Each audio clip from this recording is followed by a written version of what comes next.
UP PCS pre 2022 की test series में आपका स्वागत है। टेस्ट सीरीज का पहला भाग चैनल पे अपलोड हो चुका है, जिसका लिंक डिस्क्रिप्शन बॉक्स में दिया है। आइए देखते हैं टेस्ट सीरीज का दूसरा भाग। टेस्ट सीरीज का दूसरे भाग का पहला प्रश्न ये रहा। हाल ही में पद्म भूषण से सम्मानित आर नागास्वामी का निधन हुआ है। ये कौन थे? विकल्प ए प्रसिद्ध पुरातत्वविद, विकल्प बी प्रसिद्ध चित्रकार, विकल्प सी भारत छोड़ो आंदोलन से जुड़े अंतिम जीवित विद्यार्थी सेनानी, विकल्प डी पूर्व राज्यपाल। दोस्तों इसका सही उत्तर है आर नागास्वामी एक प्रसिद्ध पुरातत्वविद थे। आइए व्याख्या देखते हैं। प्रसिद्ध पुरातत्वविद और तमिलनाडु पुरातत्व विभाग के पहले निदेशक पद्म भूषण आर नागास्वामी का 23 जनवरी 2022 को चेन्नई में निधन हो गया। आइए देखते हैं अगला प्रश्न। अगला प्रश्न है 26 जनवरी 2022 को घोषित किए गए पद्म पुरस्कारों में निम्नलिखित में से किन राजनीतिक हस्तियों को पद्म भूषण पुरस्कार देने की घोषणा की गई है? एक स्वर्गीय कल्याण सिंह, दूसरा बुद्धदेव भट्टाचार्य, तीसरा गुलाम नबी आजाद। आपके लिए कूट है। विकल्प ए केवल एक, विकल्प बी केवल एक एवं दो, विकल्प सी केवल दो एवं तीन, विकल्प डी उपयुक्त सभी। दोस्तों इसका सही उत्तर है विकल्प सी 2 एवं 3, अर्थात बुद्धदेव भट्टाचार्य तथा गुलाम नबी आजाद को पद्म भूषण पुरस्कार देने की घोषणा की गई है। दिवंगत सीडीएस बिपिन रावत और कल्याण सिंह को मरणोपरांत पद्म विभूषण से सम्मानित किया जाएगा। पश्चिम बंगाल के पूर्व मुख्यमंत्री बुद्धदेव भट्टाचार्य को पद्म भूषण से सम्मानित किया गया, लेकिन बुद्धदेव ने पुरस्कार को अस्वीकार कर दिया है। कांग्रेस नेता गुलाम नबी आजाद, अल्फाबेट के सीईओ सुंदर पिचाई, माइक्रोसॉफ्ट के सीईओ सत्या नडेला, पंजाब के दिवंगत लोक गायक गुरमीत बावा, केंद्रीय गृह सचिव राजीव महर्षि को पद्म भूषण से सम्मानित किया जाएगा। दोस्तों आइए देखते हैं अगला प्रश्न। डेकाकार्न कंपनी का प्रकार है जिनका मूल्य 10 अरब डॉलर से अधिक होता है। हाल ही में किस भारतीय कंपनी को यह टैग मिला है? विकल्प ए बायजूस, विकल्प बी ओयो, विकल्प सी पेटीएम, विकल्प डी स्विगी। दोस्तों इसका सही उत्तर है विकल्प डी स्विगी। डेकाकार्न एक निजी फर्म है जिसका मूल्य 10 अरब डॉलर से अधिक है। हाल ही में स्विगी यह टैग हासिल करने वाली चौथी भारतीय कंपनी बन गई है। अन्य 3 कंपनियां जो पहले से ही यह टैग हासिल कर चुकी हैं वे है पेटीएम, ओयो और बायजूस। आइए देखते हैं अगला प्रश्न। राष्ट्रीय पर्यटन दिवस के संदर्भ में निम्नलिखित कथनों पर विचार कीजिए। कथन 1, यह हर वर्ष 25 जनवरी को मनाया जाता है। कथन 2, वर्ष 2022 की थीम ग्रामीण और सामुदायिक केंद्रित पर्यटन थी। उपर्युक्त में से कौन सा कथन सही है? विकल्प ए केवल एक, विकल्प बी केवल दो, विकल्प सी 1 एवं 2 दोनों, तथा विकल्प डी ना तो एक ना ही दो। दोस्तों इसका सही उत्तर है विकल्प सी 1 एवं 2 दोनों कथन सत्य हैं। आइए व्याख्या देखते हैं। हर साल 25 जनवरी को राष्ट्रीय पर्यटन दिवस मनाया जाता है। यह दिन पर्यटन क्षेत्र के विकास पहलुओं के बारे में जागरूकता पैदा करने के लिए मनाया जाता है। राष्ट्रीय पर्यटन दिवस 2022 की थीम थी ग्रामीण और सामुदायिक केंद्रित पर्यटन। आइए देखते हैं दोस्तों अगला प्रश्न। अगला प्रश्न है इस वर्ष के भारत मध्य एशिया शिखर सम्मेलन की मेजबानी निम्नलिखित में से किस देश ने की है? विकल्प ए भारत, विकल्प बी कजाकिस्तान, विकल्प सी किर्गिस्तान, विकल्प डी तुर्कमेनिस्तान। दोस्तों इसका सही उत्तर है विकल्प ए भारत। भारत के प्रधानमंत्री नरेंद्र मोदी ने 27 जनवरी को भारत मध्य एशिया शिखर सम्मेलन की मेजबानी की। इस शिखर सम्मेलन में 5 मध्य एशियाई देशों के राष्ट्रपति ने भाग लिया। यह 5 देश Kazakhstan, Uzbekistan, Turkmenistan, Tajikistan, Kyrgyz गणराज्य थे। दोस्तों आइए देखते हैं अगला प्रश्न। अगला प्रश्न है हाल ही में स्पाइस एक्सचेंज पोर्टल किस मंत्रालय के द्वारा लॉन्च किया गया है? विकल्प ए विदेश मंत्रालय, विकल्प बी वित्त मंत्रालय, विकल्प सी वाणिज्य मंत्रालय, विकल्प डी उपर्युक्त में से कोई नहीं। दोस्तों इसका सही उत्तर है विकल्प सी वाणिज्य मंत्रालय। भारतीय मसाला बोर्ड ने हाल ही में स्पाइस एक्सचेंज पोर्टल लॉन्च किया है। यह पोर्टल दुनिया भर में भारतीय मसाला निर्यातकों और खरीदारों के बीच एक मिलन स्थल के रूप में कार्य करेगा। यह प्लेटफॉर्म को केंद्रीय वाणिज्य और उद्योग मंत्रालय द्वारा लॉन्च किया गया है। दोस्तों आइए देखते हैं अगला प्रश्न। अगला प्रश्न है हाल ही में किस देश की सरकार ने तेल रिसाव के कारण पर्यावरण आपातकाल की घोषणा की? विकल्प ए तुर्की, विकल्प बी पेरू, विकल्प सी ग्रीस, विकल्प डी ईरान। दोस्तों इसका सही उत्तर है विकल्प बी पेरू। पेरू सरकार ने हाल ही में तेल रिसाव के कारण पर्यावरण आपातकाल की घोषणा की। यह आपातकाल 90 दिनों तक चला। स्पेन की एनर्जी फर्म रेप्सोल का एक टैंकर पेरू में वेंटिनार रिफाइनरी में तेल ले जा रहा था। एक एक्सीडेंट के कारण प्रशांत महासागर में करीब 6000 बैरल तेल गिरा है। दोस्तों आइए देखते हैं अगला प्रश्न। हाल ही में निम्नलिखित में से किस मंत्रालय ने कोयला दर्पण नामक एक पोर्टल लॉन्च किया है? विकल्प ए ऊर्जा मंत्रालय, विकल्प बी पर्यावरण मंत्रालय, विकल्प सी वाणिज्य मंत्रालय, विकल्प डी उपरयुक्त में से कोई नहीं। दोस्तों इसका सही उत्तर है विकल्प डी उपरयुक्त में से कोई नहीं। आइए व्याख्या देखते हैं। कोयला मंत्रालय ने कोयला दर्पण पोर्टल लॉन्च किया है। कोयला क्षेत्र से संबंधित प्रमुख प्रदर्शन संकेतक केपीआई साझा करने के लिए कोयला दर्पण नामक पोर्टल लॉन्च किया गया है। दोस्तों आइए देखते हैं अगला प्रश्न। अगला प्रश्न है, सुभाष चंद्र बोस आपदा प्रबंधन पुरस्कार 2022 के संदर्भ में निम्नलिखित कथनों पर विचार कीजिए। कथन एक, संस्थागत श्रेणी में सिक्किम राज्य आपदा प्रबंधन प्राधिकरण को इस वर्ष का पुरस्कार दिया गया है। विकल्प कथन दो, गुजरात आपदा प्रबंधन संस्थान के उपाध्यक्ष विनोद शर्मा को व्यक्तिगत श्रेणी में इस वर्ष का पुरस्कार दिया गया है। उपयुक्त में से कौन सा कथन सही है? विकल्प ए केवल एक, विकल्प बी केवल दो, विकल्प सी एक एवं दो दोनों, विकल्प डी ना तो एक ना ही दो। दोस्तों इसका सही उत्तर है विकल्प सी एक एवं दो दोनों। आइए व्याख्या देखते हैं। गुजरात आपदा प्रबंधन संस्थान के साथ साथ सिक्किम राज्य के आपदा प्रबंधन प्राधिकरण के उपाध्यक्ष विनोद शर्मा को सुभाष चंद्र बोस आपदा प्रबंधन पुरस्कार 2022 दिया गया है। दोस्तों आइए देखते हैं अगला प्रश्न। अगला प्रश्न है, भारत में राष्ट्रीय मतदाता दिवस कब मनाया जाता है? विकल्प ए 15 जनवरी, विकल्प बी 25 जनवरी, विकल्प सी 20 जनवरी, विकल्प डी 30 जनवरी। दोस्तों इसका सही उत्तर है विकल्प बी 25 जनवरी को राष्ट्रीय मतदाता दिवस मनाया जाता है। 25 जनवरी को भारत में राष्ट्रीय मतदाता दिवस के रूप में मनाया जाता है। इसका उद्देश्य देश में चुनावों में मतदान करने के लिए लोगों को बड़ी संख्या में भाग लेने के लिए प्रेरित करना है। दोस्तों आइए देखते हैं अगला प्रश्न। अगला प्रश्न है, निम्नलिखित में से किस समिति ने भारतीय पर्यावरण सेवा स्थापित करने की सिफारिश की थी? विकल्प ए TSR सुब्रमण्यम समिति, विकल्प बी के कस्तूरीरंगन समिति, विकल्प सी गाडगिल समिति, विकल्प डी जयराम रमेश समिति। दोस्तों इसका सही उत्तर है TSR सुब्रमण्यम समिति। आइए व्याख्या देखते हैं। 21 जनवरी 2021 को सुप्रीम कोर्ट ने केंद्र सरकार से पूछा कि क्या वह भारत के नौकरशाही ढांचे में एक समर्पित भारतीय पर्यावरण सेवा की योजना बना रही है। 2014 में पूर्व कैबिनेट सचिव TSR सुब्रमण्यम की अध्यक्षता वाली एक समिति ने भारतीय पर्यावरण सेवा स्थापित करने की सिफारिश की थी। दोस्तों आइए देखते हैं अगला प्रश्न। अगला प्रश्न है, हाल ही में किन राज्यों ने आदि बद्री में एक बांध बनाने के लिए एक समझौते पर हस्ताक्षर किए हैं? विकल्प ए हरियाणा हिमाचल, विकल्प बी उत्तराखंड हिमाचल, विकल्प सी उत्तराखंड उत्तर प्रदेश, विकल्प डी पंजाब हिमाचल प्रदेश। दोस्तों इसका सही उत्तर है विकल्प ए हरियाणा हिमाचल प्रदेश। आइए व्याख्या देखते हैं। हरियाणा और हिमाचल प्रदेश की सरकारों ने यमुनानगर जिले के आदि बद्री में एक बांध बनाने के लिए एक समझौते पर हस्ताक्षर किए हैं। आदि बद्री बांध पौराणिक सरस्वती नदी का कायाकल्प करेगा। दोस्तों आइए देखते हैं अगला प्रश्न। अगला प्रश्न है, हाल ही में भारत ने किस राज्य के लिविंग रूट ब्रिज के लिए यूनेस्को की विश्व धरोहर टैग की मांग की है? विकल्प ए जम्मू कश्मीर, विकल्प बी मेघालय, विकल्प सी झारखंड, विकल्प डी मणिपुर। दोस्तों इसका सही उत्तर है विकल्प बी मेघालय। आइए व्याख्या देखते हैं। लिविंग रूट ब्रिज छोटी धाराओं पर बने हुए सस्पेंशन ब्रिज हैं। ये जीवित पौधों की जड़ों का उपयोग करके बनाए जाते हैं। ये रूट ब्रिज मेघालय में आम हैं। ये हाथ से बने हुए हैं। ये अंजीर के पेड़ों के रबड़ का उपयोग करके बनाए गए हैं। ये स्थानीय जनजाति जयंतिया और खासी लोगों द्वारा बनाए गए हैं। हाल ही में भारत ने इन लिविंग रूट ब्रिज के लिए यूनेस्को की विश्व धरोहर टैग की मांग की है। दोस्तों आइए देखते हैं अगला प्रश्न। अगला प्रश्न है, हाल ही में किस स्थान पर नेताजी सुभाष चंद्र बोस की होलोग्राम प्रतिमा का अनावरण किया गया है? विकल्प ए इंडिया के दिल्ली, विकल्प B gateway of India Mumbai, विकल्प सी विक्टोरिया हॉल कलकत्ता, विकल्प डी संसद भवन दिल्ली। दोस्तों इसका सही उत्तर है विकल्प ए इंडिया गेट दिल्ली। आइए देखते हैं व्याख्या। नेताजी सुभाष चंद्र बोस के जन्म दिवस के अवसर पर प्रधानमंत्री मोदी ने नई दिल्ली में इंडिया गेट पर नेताजी सुभाष चंद्र बोस की एक होलोग्राम प्रतिमा का अनावरण किया है। दोस्तों आइए देखते हैं अगला प्रश्न।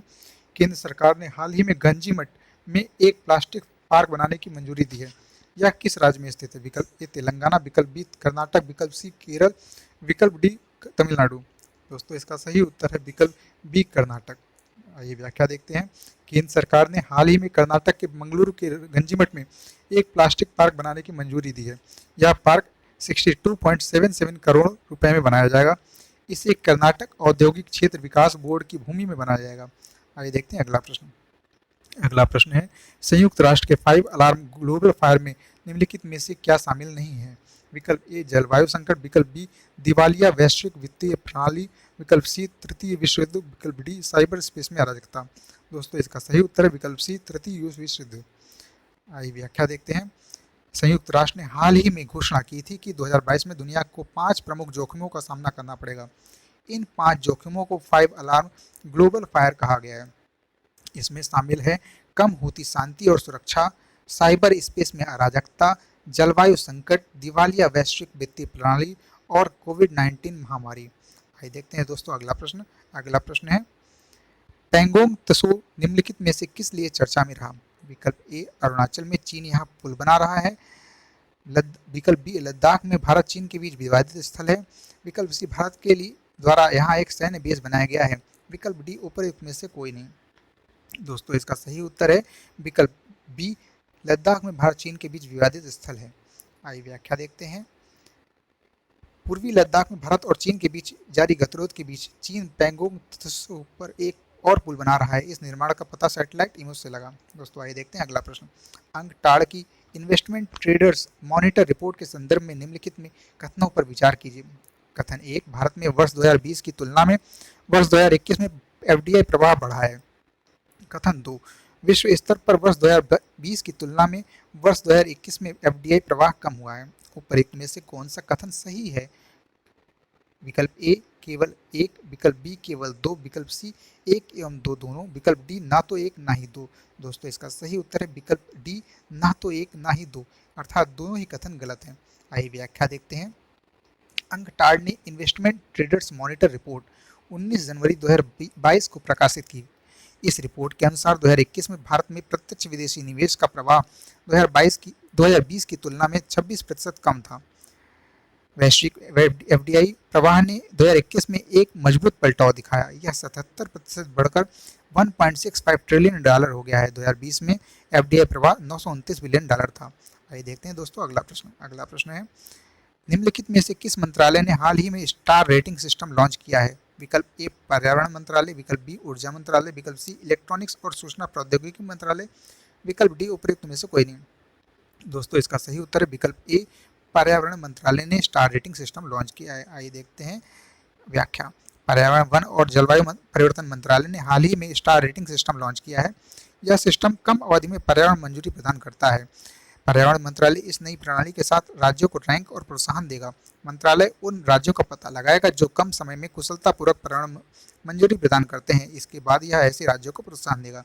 दोस्तों आइए देखते हैं अगला प्रश्न। अगला प्रश्न है, हाल ही में समाचारों में रहा TOI 2180B क्या है? विकल्प ए, टाइम्स ऑफ इंडिया का 100वें संस्करण का नाम। विकल्प बी, होमो सैपियंस का सबसे पुराना जीवाश्म। विकल्प सी, खोजा गया नया बाह्य ग्रह। विकल्प डी, उपयुक्त में से कोई नहीं। दोस्तों इसका सही उत्तर है विकल्प सी, खोजा गया नया बाह्य ग्रह का नाम TOI 2180B रखा गया है। व्याख्या देखते हैं। वैज्ञानिकों के एक समूह ने हाल ही में एक नए ग्रह की खोज की है। यह ग्रह बृहस्पति के आकार का है। नया ग्रह पृथ्वी से 379 प्रकाश वर्ष दूर है। यह पृथ्वी से 105 गुना सघन है। इस ग्रह का नाम TOI 2180B रखा गया है। आइए देखते हैं अगला प्रश्न। अगला प्रश्न है, आरबीआई के डिजिटल भुगतान सूचकांक के संदर्भ में निम्नलिखित कथनों पर विचार कीजिए। कथन 1, इस सूचकांक के मुताबिक देश में डिजिटल भुगतान में मार्च 2021 की तुलना में सितंबर 2021 में 40% की बढ़ोतरी हुई है। कथन 2, इस डिजिटल पेमेंट इंडेक्स का आधार वर्ष 2018 है। उपयुक्त में से कौन सा कथन सत्य है? विकल्प ए, केवल एक। विकल्प बी, केवल दो। विकल्प सी, एक एवं दो दोनों। विकल्प डी, ना तो एक ना ही दो। आइए इसका सही उत्तर है विकल्प सी, एक एवं दो दोनों कथन सत्य हैं। आइए व्याख्या देखते हैं। भारतीय रिजर्व बैंक ने हाल ही में डिजिटल भुगतान सूचकांक जारी किया। इस सूचकांक के मुताबिक देश में डिजिटल भुगतान में मार्च 2021 की तुलना में सितंबर 2021 में 40% की बढ़ोतरी हुई है। इस डिजिटल पेमेंट इंडेक्स का आधार वर्ष 2018 है। आइए देखते हैं अगला प्रश्न। अगला प्रश्न है, हाल ही में सारथी नामक मोबाइल एप्लीकेशन किसने लॉन्च किया है? विकल्प ए, आरबीआई। विकल्प बी, नीति आयोग। विकल्प सी, दिल्ली पुलिस। विकल्प डी, सेबी। दोस्तों इसका सही उत्तर है विकल्प डी, सेबी ने सारथी नामक मोबाइल एप्लीकेशन लॉन्च किया है। भारतीय प्रतिभूति और विनिमय बोर्ड ने सारथी मोबाइल एप्लीकेशन लॉन्च किया है। यह एप्लीकेशन प्रतिभूति बाजारों के बारे में जानकारी प्रदान करता है। आइए देखते हैं दोस्तों अगला प्रश्न। अगला प्रश्न है, हाल ही में इंडोनेशिया ने किसे अपनी नई राजधानी बनाया है? विकल्प ए, नुसंतारा। विकल्प बी, जकार्ता। विकल्प सी, बोर्नियो। विकल्प डी, जावा। दोस्तों इसका सही उत्तर है विकल्प ए, नुसंतारा। आइए देखते हैं व्याख्या। इंडोनेशिया अपनी नई राजधानी को बदलने जा रहा है। यह पूर्वी कालीमंतन है। इस अब नुसंतारा कहा जाएगा। पहले जकार्ता इंडोनेशिया की राजधानी थी। आइए देखते हैं अगला प्रश्न। माना उरु माना बाड़ी कार्यक्रम निम्नलिखित में से किस राज्य सरकार के द्वारा शुरू किया गया है? विकल्प ए, राजस्थान। विकल्प बी, तेलंगाना। विकल्प सी, उत्तर प्रदेश। विकल्प डी, गुजरात। दोस्तों इसका सही उत्तर है विकल्प बी तेलंगाना। माना उल माना बाड़ी कार्यक्रम तेलंगाना सरकार द्वारा शुरू किया गया था। यह कार्यक्रम राज्य में कुल स्कूल के बुनियादी ढांचे का निर्माण करेगा। इसे 7,279 करोड़ रुपए की लागत से लागू किया गया जाएगा। आइए देखते हैं अगला प्रश्न। अगला प्रश्न है world employment and social outlook report निम्नलिखित में से कौन जारी करता है? विकल्प ए विश्व आर्थिक मंच, विकल्प बी अंतर्राष्ट्रीय श्रम संगठन, विकल्प सी विश्व बैंक, विकल्प डी अंतर्राष्ट्रीय मुद्रा कोष। दोस्तों इसका सही उत्तर है विकल्प बी अंतर्राष्ट्रीय श्रम संगठन। अंतर्राष्ट्रीय श्रम संगठन ने world employment and social outlook report शीर्षक से अपनी रिपोर्ट जारी की। इस रिपोर्ट ने 2022 में वैश्विक बेरोजगारी 2007 मिलियन रहने का अनुमान लगाया। 2022 में वैश्विक बेरोजगारी 2007 मिलियन तक पहुंच जाएगी। यह 2019 की तुलना में लगभग 21 मिलियन अधिक है। आइए देखते हैं अगला प्रश्न। हाल ही में घोषित किए गए ई गवर्नेंस 2020-21 के लिए राष्ट्रीय पुरस्कार मौन जिला प्रशासन को दिया गया है। यह किस राज्य में स्थित है? विकल्प ए नागालैंड, विकल्प बी असम, विकल्प सी मणिपुर, विकल्प डी सिक्किम। दोस्तों इसका सही उत्तर है विकल्प ए नागालैंड। ये व्याख्या देखते हैं। ई गवर्नेंस 2020-21 के लिए राष्ट्रीय पुरस्कार हाल ही में नागालैंड के मौन जिला प्रशासन को प्रदान किया गया। आइए देखते हैं अगला प्रश्न। हाल ही में 12 जनवरी को मनाए गए राष्ट्रीय युवा दिवस की इस वर्ष की थीम क्या थी? विकल्प ए यूथ इन पॉलिटिक्स, विकल्प बी यूथ बियॉन्ड लिमिट, विकल्प see it's all in the mind, विकल्प डी यूथ एंड स्पोर्ट्स। दोस्तों इसका सही उत्तर है विकल्प see it's all in the mind. आइए व्याख्या देखते हैं। स्वामी विवेकानंद की जयंती के उपलक्ष्य में हर साल 12 जनवरी को राष्ट्रीय युवा दिवस के रूप में मनाया जाता है। इस वर्ष भारत में 25वां राष्ट्रीय युवा दिवस मनाया जा रहा है। राष्ट्रीय युवा दिवस की थीम यह सब दिमाग में है, it's all in the mind रखी गई है। देखते हैं अगला प्रश्न। हाल ही में समाचारों में रहा गेटवे टू हेल नामक स्थान कहाँ अवस्थित है? विकल्प ए यमन, विकल्प बी मोरक्को, विकल्प सी यूक्रेन, विकल्प डी तुर्कमेनिस्तान। दोस्तों इसका सही उत्तर है विकल्प डी तुर्कमेनिस्तान। आइए व्याख्या देखते हैं। हाल ही में तुर्कमेनिस्तान ने विशाल प्राकृतिक गैस भंडारण दरवाजा गैस क्रेटर, जहां methane, carbon dioxide, nitrogen, hydrogen sulphide और हीलियम का मिश्रण मौजूद है, में अक्सर लगने वाली आग को बुझाने का तरीका खोजने का फैसला किया है। दरवाजा गैस क्रेटर को गेटवे टू हेल के रूप में भी जाना जाता है। आइए देखते हैं अगला प्रश्न। अगला प्रश्न है हाल ही में एवियन फ्लू के पहले मानव मामला किस देश में सामने आया? विकल्प ए भारत, विकल्प बी ब्राजील, विकल्प सी कनाडा, विकल्प डी यूनाइटेड किंगडम। दोस्तों इसका सही उत्तर है विकल्प डी यूनाइटेड किंगडम। व्याख्या देखते हैं। यूनाइटेड किंगडम ने एवियन फ्लू के पहले मानव मामले की सूचना दी है। एलन गोसलिंग नाम का एक 79 ईयर ओल्ड बर्ड फ्लू के H5N1 स्ट्रेन से संक्रमित होने वाला यूके का पहला निवासी है। आइए देखते हैं आज का अंतिम प्रश्न। हाल ही में घोषित किए गए राष्ट्रीय जल पुरस्कार 2020 में देश के सर्वश्रेष्ठ जिले का पुरस्कार निम्नलिखित में से किस जिले को मिला है? विकल्प ए मुजफ्फरनगर, विकल्प बी उदयपुर, विकल्प सी इंदौर, विकल्प डी तवांग। दोस्तों इसका सही उत्तर है विकल्प ए मुजफ्फरनगर। आइए व्याख्या देखते हैं। वर्ष 2020 के लिए पुरस्कारों का ऐलान करते हुए जल शक्ति मंत्री गजेंद्र सिंह शेखावत ने कहा, देश को कृषि, सिंचाई, औद्योगिक और घरेलू जरूरतों के लिए 1000 अरब क्यूबिक मीटर पानी की सालाना जरूरत है, लेकिन उपलब्धता कम हो रही है। ऐसे में हमें प्रभावी कदम उठाने होंगे। मुजफ्फरनगर उत्तरी जोन में सर्वश्रेष्ठ जिला रहा। दोस्तों यह अंतिम प्रश्न था। जय हिंद, जय भारत।